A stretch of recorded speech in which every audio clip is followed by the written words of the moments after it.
Vamos iniciar hoje a nossa revisão dessa unidade que aprendemos aí sobre vários assuntos, né, relacionados aos esportes.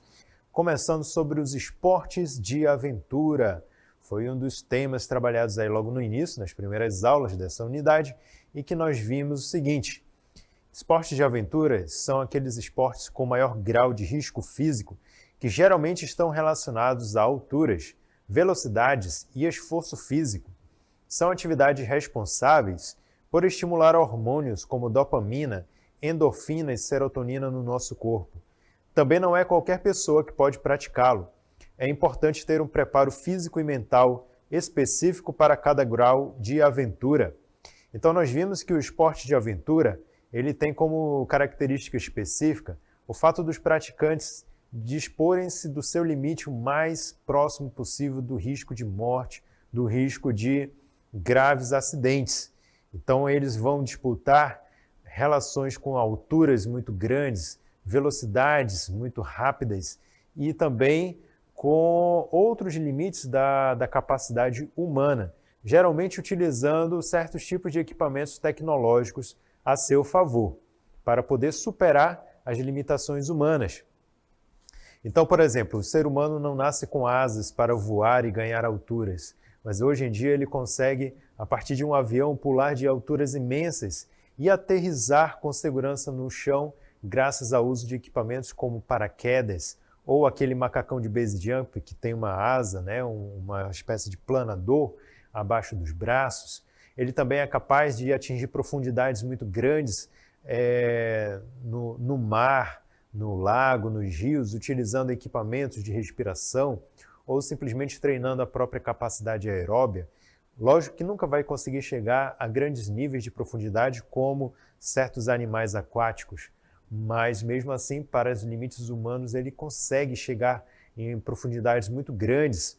Outra coisa é fazer manobras e acrobacias muito arriscadas no ar, utilizando equipamentos de transporte como o skate, o patins. Então esses são exemplos de esportes de aventura. Por que aventura? Porque ela acaba mobilizando diversos tipos de emoções impulsionadas pelos hormônios da adrenalina no corpo e que após finalizar toda a atividade, aquela descarga de adrenalina passa, deixando então no lugar uma grande quantidade de outros hormônios chamados serotonina, dopamina, que vão causar uma sensação de prazer e relaxamento muito grande no seu praticante. Então essa mudança brusca desse nível de hormônios gera um estado de êxtase e até mesmo de vício no seu praticante, forçando ele, levando ele a buscar limites cada vez maiores, onde ele possa executar as suas práticas de aventura. Então, assim a gente aprendeu também alguns esportes, dentre os vários tipos de esportes de aventura que existem, aqueles que podem ser praticados na nossa região amazônica. Então foi falado sobre o SUP, que é uma abreviação para o termo Stand-Up Paddle. E o SUP é um esporte praticado com uma prancha muito grande, onde as pessoas ficam em pé e vão se deslocando na água, utilizando um remo bastante longo. Então, no caso do SUP, as pessoas vão trabalhar bastante o equilíbrio, a coordenação motora, a força muscular de diferentes tipos de músculos e é uma ótima atividade aeróbica. Então, trago para vocês aqui logo mais uma imagem representando muito bem essa prática do SUP. Estão lembrados aí? Então, o praticante ele fica em pé nessa embarcação e assim ele vai remando. Lembrando que o SUP ele iniciou como uma forma, um instrumento utilizado pelos professores de surf lá na Califórnia, que utilizavam esse instrumento para acompanhar os seus alunos olhando de cima. Então, por isso eles ficavam em pé na prancha e acabou, assim, se tornando cada vez mais popular.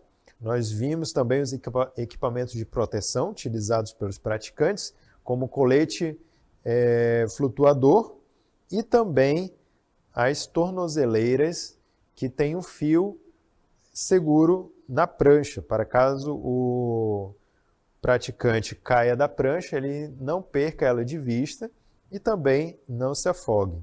Então, esses são os elementos básicos da prática do SUP.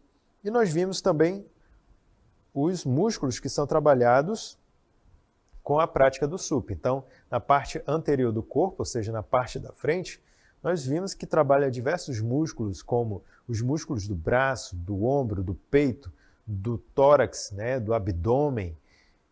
Trabalha também os músculos da perna, né, da frente, da coxa. E na parte de trás do corpo também trabalha mais outros grupos musculares, como os músculos da costa, trapézio, o grande dorsal, esse que fica aqui abaixo do braço, o próprio tríceps, né, que fica nessa parte posterior do braço, os glúteos e todo o grupo muscular que pertence à coxa na parte de trás e também aqueles que participam da batata da perna, né, chamados gastrocnêmios. Então, esses são os músculos. Percebam que trabalha bastante grupos musculares, tornando-se assim uma atividade que gasta bastante caloria e utiliza bastante a aptidão cardiorrespiratória. Então, ela é ótima como uma atividade aeróbica, um ótimo esporte também. Muito bem, então nós vimos também outros esportes de aventura. Um chamado canoagem, onde existem várias modalidades, canoagem de turismo, canoagem de velocidade, canoagem rafting, né? E aí nós vimos que depende da embarcação que se utiliza. A canoagem de velocidade pode ser feita de forma individual, dupla ou coletiva. Então, no caso aqui dessa imagem, nós temos os exemplos de competição de canoagem de velocidade, onde os remadores, né, os canoeiros, digamos assim, eles são atletas que permanecem num caiaque, que cabe somente eles, e utilizam remos com pás duplas, né, pás em cada extremidade. Então, assim, eles disputam para ver quem chega mais rápido no final do percurso. Mas existe também aquela canoagem de turismo, onde a pessoa utiliza aquela canoa normal, embarcação normal, comum, utilizada por muitas pessoas, ou de madeira ou de alumínio, com o remo de uma pá só, e geralmente utilizado ou só para passear, para se deslocar, para se locomover, ou então para a prática de pescaria. E existe também o rafting, que é aquele onde os praticantes utilizam um bote inflável e vão descendo corredeiras e cachoeiras através dessa embarcação. Então aí são exemplos de esportes de aventura. Depois nós temos a mountain bike. A mountain bike é um esporte que utiliza a bicicleta de mesmo nome, como vocês estão vendo aqui, essa bicicleta toda robusta, ela é própria para enfrentar diversos tipos de terrenos. Observem a largura dos pneus, o formato deles, bastante cheio de pregas para poder aderir mais o pneu ao solo. Algumas vêm com um sistema de amortecimento no eixo anterior, né, na parte dianteira da bicicleta, e sistemas também de troca de câmbio, né, de marcha da bicicleta para melhorar o nível de esforço durante subidas e descidas. Então essa bicicleta ela é própria para esse tipo de esporte, e o esporte de aventura chamado mountain bike, embora ele tenha esse nome mountain bike, ou seja, bicicleta das montanhas, né, ou seja, para ser utilizado em terrenos pedregosos, arenosos, barrentos, alagados, secos, subida, descida, mas ele também pode ser utilizado em ambientes urbanos, né, ruas, asfaltos e assim por diante. Depois do ciclismo de mountain bike, nós falamos sobre o patins, a patinação, onde nós aprendemos que se originou lá da patinação no gelo, e aí um violonista belga resolveu então transformar aquele patins de gelo em algo que pudesse ser utilizado no dia a dia, quando, por exemplo, no verão, quando não há a presença de gelo no solo. Então, o que ele fez? Colocou rodinhas. No início não foi muito popularizado devido aos materiais da época. Mais tarde, com o surgimento do plástico, do couro, dos tecidos sintéticos, então foi possível fabricar os patins modernos, que hoje alcançam bastante popularidade e são ótimas atividades também de lazer e de aventura. Passado então desse conteúdo aí de esporte de aventura, nós falamos sobre os esportes adaptados, começando com o goalball. E o goalball é um esporte exclusivo para deficientes visuais. Conta com 3 jogadores por equipe, para cada lado da quadra de goalball tem uma equipe com 3 jogadores e o objetivo é arremessar a bola ao gol adversário. Então é fazer um gol arremessando a bola com as mãos. Não pode chutar a bola, não pode fazer outra coisa a não ser arremessar com as mãos. A bola, ela possui um guiso interno que orienta os jogadores quanto à sua velocidade, direção, deslocamento, trajetória. E assim eles também vão se guiando pela quadra, que é toda preenchida de alto relevo nas linhas de demarcação. Existe uma textura diferente nas linhas da quadra que eles vão tateando, vão usando as mãos para tatear e sentindo assim esse relevo, eles conseguem perceber em que ponto da quadra eles estão.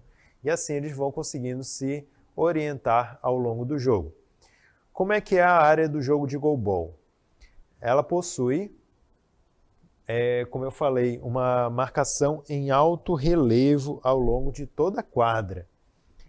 Ela também é dividida em área de defesa, área de ataque e área neutra. Vamos recapitular aqui quais são essas áreas. Então, vou mostrar para vocês. Imaginem que cada lado, né, está dividido em 3 áreas. A primeira, mais próxima do gol, é a área de defesa. É a área de defesa. Deixa eu ver se eu consigo aqui riscar. Então, essa mais próxima do gol é a área de defesa. Em seguida, logo na frente, vem a área de ataque. E aí, depois, vem a zona neutra, certo? Essa mais próxima da linha do meio.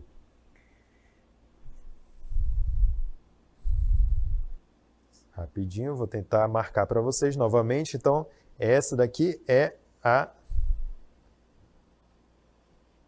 área de defesa, né, em azul, onde os 3 jogadores se posicionam para poder cobrir toda essa área, uma vez que eles tentam se defender, esticando todo o corpo deitado no chão.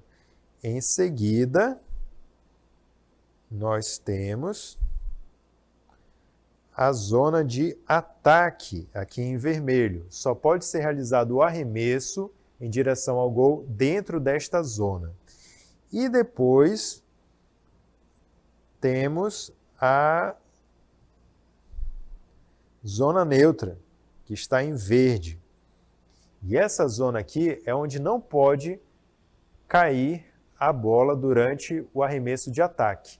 Então, os jogadores, quando jogam ali a partir da zona que está em vermelho, a zona de ataque, eles têm que conseguir arremessar de forma que ela não toque nessa zona neutra, aí marcado de verde, ok? Senão a bola é revertida e aí a equipe defensora começa a arremessar atacando, ok? Então não pode tocar nessa zona neutra. Essa é a área de jogo do goalball.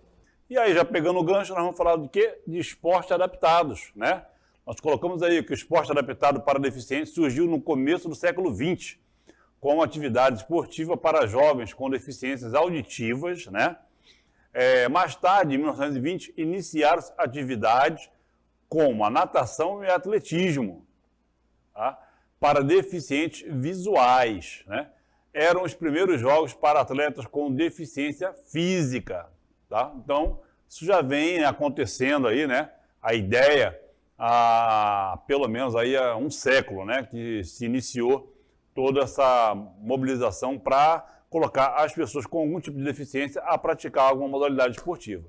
E aí nós vimos algumas modalidades, vamos ver rapidamente nesse quadro, mas no final vamos mostrar todas que vão ter nas Olimpíadas. Então tá aí, ó, alguns modelos, né? A corrida, 100 metros, o jogo de basquete para cadeirante, né? O vôlei, né? Sentado, ou o basquete também aí, ó, né? Para cadeirante, o tênis de mesa, né? para cadeirante, arco e flecha, halterofilismo, ciclismo e essa aqui, ó, que é a esgrima. Então, isso aí são algumas, são várias modalidades que nós temos. Prosseguindo aí, vamos ver, ó, essa imagem é muito bacana, eu gostei muito dessa imagem. Esse rapaz aí, ó, tá vendo? Ó? Ele tem uma deficiência física aí, ó, o braço, cadê o braço dele? Então, isso aí é colocado, né, é tudo feito de acordo com o físico da pessoa, é adaptado para ele, né? Nós temos também aí na próxima imagem os corredores aí, ó. A imagem aparece um pouquinho da prótese aqui, ó, tá vendo? Ó? A prótese de carbono, esse rapaz usa, esse branco também usa, né, esse louro, e o menino, que também tem problema de amputação e utilizam prótese de carbono. Se não fosse a tecnologia, dificilmente eu ia estar conseguindo chegar a um tempo, né, recorde, né? Graças a essas próteses modernas, que antigamente se usava, mas era muito pesado. Nós temos também o ciclismo, olha aí, ó, né? Para pessoas que são cadeirantes, ó, muito bacana. Essa é uma das modalidades, existem outras. Mas, professor, vamos relembrar lá quem foi o fundador de tudo isso, né? Tá aí, ó, a história dele, o senhor Sir Ludwig, vai aparecer para vocês aí já já. Ele que foi o fundador das primeiras, né, Olimpíadas. Mas como assim, professor? Ele é um médico judeu, né, que fugiu lá da Alemanha, foi para a Inglaterra, né? Esse aí, ó, Sir Ludwig, criador dos Jogos. E aí, vendo aquele monte de pessoas amputadas lá, né, paraplégicos também, né, ele resolveu fazer algo para que eles pudessem se movimentar, né? E aí começou com o arco e flecha de cadeira, depois o basquetebol. Então, tudo iniciou aí com esse senhor, com esse médico. Foi a partir daí que se teve a ideia dos Jogos Paralímpicos, tá bom? Então, vamos ver aí o objetivo das atividades adaptadas. Como nós vimos ontem, são várias, né? Melhoria e desenvolvimento de autoestima, autovalorização e autoimagem. Você começa a se sentir melhor com aquilo que você vê, se sente bem, né? Não se sente uma pessoa discriminada, deixada de lado, né? Você se sente bem com o que vê. O estímulo à independência e autonomia. Você começa, né, como vai trabalhar todo o seu corpo, vai fortalecer, você vai começar a ter mais autonomia, mais independência, não depender tanto das pessoas para fazerem as coisas para você, ok? Então, a atividade aí, ó, adaptada tem esse lado bom, essa motivação aí. Na parte de socialização, nós colocamos lá, ó, né, a experiência com suas possibilidades, potencialidades e limitações. Se você tem uma deficiência, você tem uma limitação, você tem uma potencialidade, de repente, diferenciada daquela pessoa que não tem, né, uma deficiência, ok? Então, você vai vivenciar, vai socializar com outras pessoas isso aí. A vivência de situações de sucesso e superação de situações de frustrações. Você vai passar por situações assim, quando você começar, a pessoa, né, que tem a deficiência, começar a fazer uma modalidade, uma atividade esportiva, ela vai ter algumas frustrações, ainda mais se a pessoa não tinha nenhuma deficiência e passou a ter. Então, ela vai ver que ela tem algumas limitações, dependendo da modalidade que ela escolher. E aí vai fazer o quê? Tentar superar, né? Tentar melhorar as suas habilidades aí para poder continuar praticando, ok? Nós falamos de várias modalidades, né? Quais são as modalidades? Está aí, ó. Vamos falar rapidinho, que depois vamos mostrar no quadro a das Olimpíadas, que vai acontecer ano que vem, né? Está aí, ó, arco e flecha, atletismo, basquetebol sobre rodas, a bocha, ciclismo, equitação, esgrima, futebol, halterofilismo, iatismo, natação, raquetebol, rugby em cadeiras de roda, tênis de campo, tênis de mesa, tiro ao alvo, voleibol, etc. Então, assim, modalidades esportivas para deficientes físicos tem muitas. São muitas as modalidades. É isso que nós já falamos aí, né? Essas aí são algumas. E nós falamos também da novidade que vai acontecer agora, ano que vem, né, nas próximas Paralimpíadas, né? Que vai entrar aí, ó, né, o taekwondo e o badminton. Mas o que é esse badminton, professor? Está aí a imagem da menina com uma raquete, parece uma raquete, né, de tênis, comprida, só que é jogado numa quadra, né, e pode ser individual ou em dupla, e ela utiliza uma rede, né, igual de vôlei, né, tem uma certa altura também, padrão, e ficam batendo, tipo uma peteca que está aí em cima, né? E aqui ao meu lado tem o taekwondo também, vai ser mais uma novidade, tá? Ok? Então, matéria de novidade nas próximas Paralimpíadas é o taekwondo e o badminton, ok? Professor, e nos próximos jogos, quais são as modalidades que vão ter nas próximas Olimpíadas? Está aí, ó, né? Nós temos aí, ó, o arco e flecha, né? Nós temos o atletismo, o badminton, que é a novidade, a bocha, a canoagem, o ciclismo de estrada, o ciclismo de pista, a equitação, o futebol de 5, o professor Kim já falou hoje, o goalball também, que já falou hoje, o judô, o levantamento de peso, né, que é através do banco do supino. As outras vamos ver na próxima.